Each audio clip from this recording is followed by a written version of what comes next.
Ilang campers kabilang ang mga bata ang pinangangambahang natabunan ng isang landslide sa isang holiday campsite sa North Island ng New Zealand.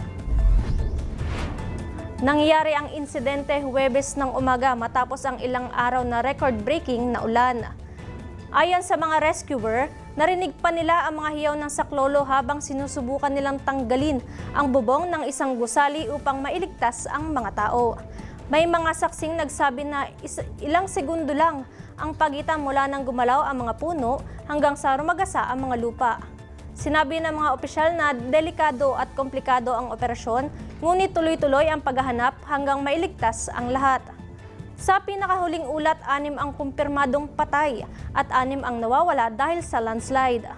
Nangako ang pamahalaan ng New Zealand ng buong suporta at muling nanawagan sa publiko na sundin ang payo ng mga lokal na otoridad.